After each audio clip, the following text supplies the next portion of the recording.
So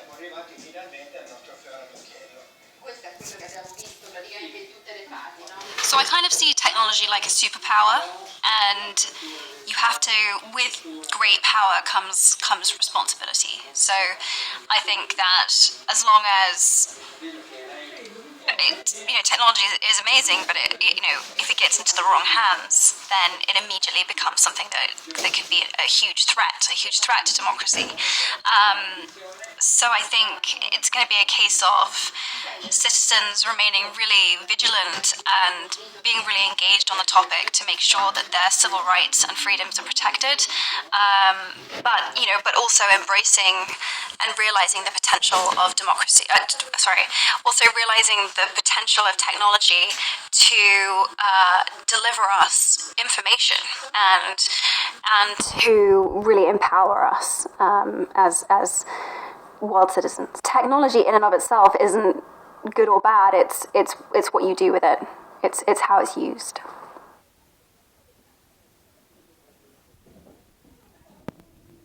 The technology of the future, as I see it, could be bad for democracy in the sense that, in the wrong hands, or if information or technology starts to be filtered, it could be very dangerous. If you think about sort of Nazi propaganda and you think about the channeling of information like that, there are lots of examples about how that could be really dangerous.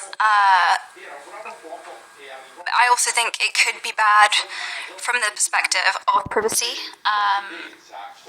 Just for me personally, the fact that everyone in the world essentially carries a camera with them all the time has really changed, my life. And it's interesting because fans will ask me, can we do a selfie or can we do a picture? And I really want to, but because location services are attached to photographs, within seconds, everyone in the world can know exactly where I am, down to my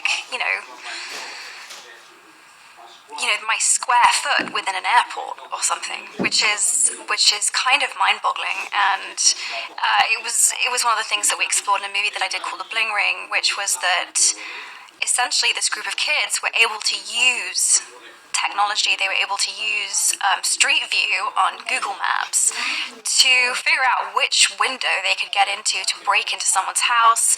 And because there was so much information about where these celebrities were in the world, they were literally able to plan their robberies when they knew the celebrities were out of the country and figure out exactly which window they could go into in their house and where they lived in order to be able to do it. And so that's a really good example of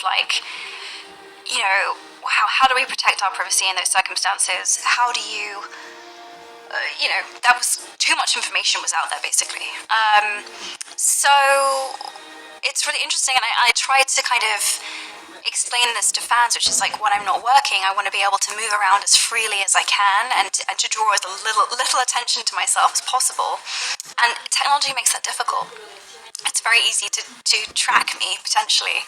And what's really interesting now is that whether you're a celebrity or not, that problem is actually very relatable. I think a lot of my friends that I speak to are very concerned about the fact that, wow, I feel like I'm being spied on. Like, Facebook knows exactly which adverts to show me because they can see what I've clicked on.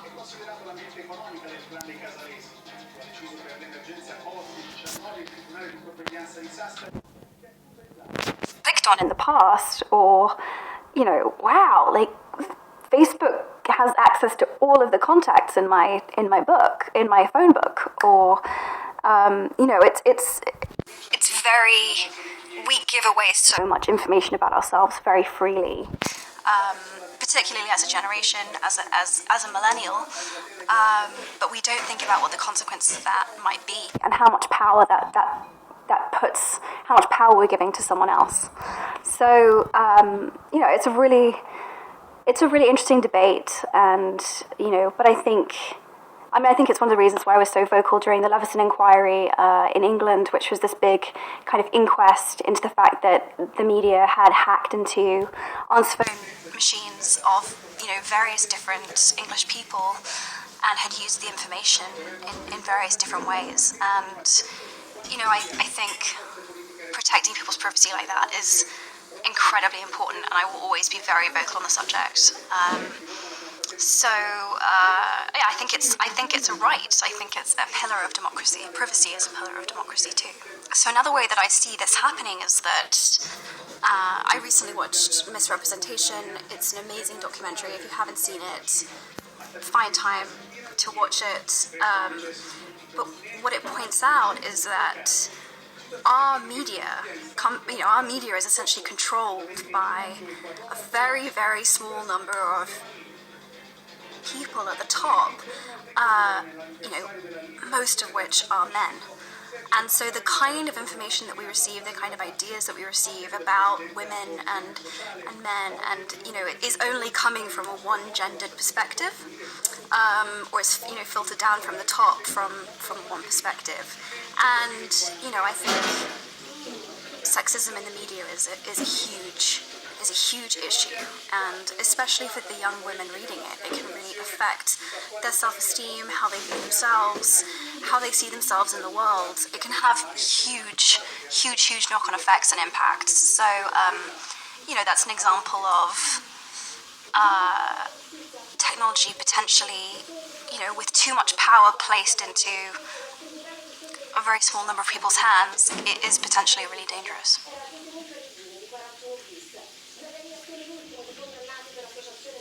I think that technology can be amazing for democracy.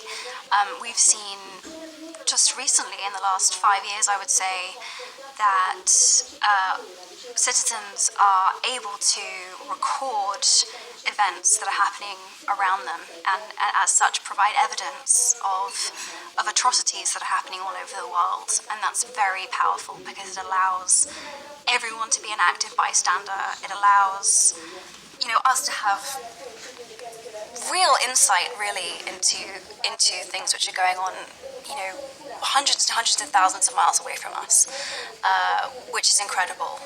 And certainly with my UN work, being able to provide information, to spread ideas through social media and technology is immensely powerful. So I think those are examples of how I think it's really good for democracy. I also really like how technology has kind of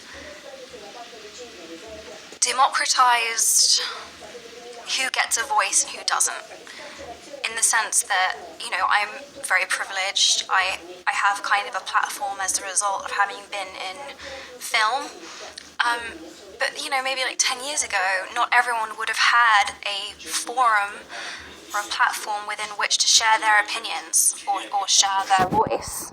And I use Instagram, and all of my friends use Instagram, and that to me feels like we all have the same playing field with which to do that. So that feels really good. The other thing that's great about it is, from a very selfish perspective, I guess, is that when things are written in the media, it essentially provides me with a right to reply.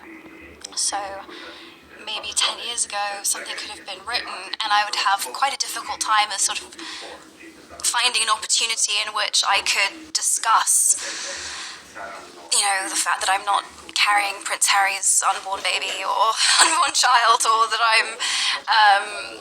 I'm not, whatever crazy thing is being written. And it gives me an opportunity to kind of stop things before they get too out of control. I tend not to try and comment too much on what is being said or discussed about me, but when I'm getting calls from my grandma, I know it's time that I have to step in and set things straight. It's usually the call from my grandma that tells me that, okay, I should probably say something about this now. So yeah, and I think that's very empowering. So it gives everyone an equal chance to be heard, which is a good thing.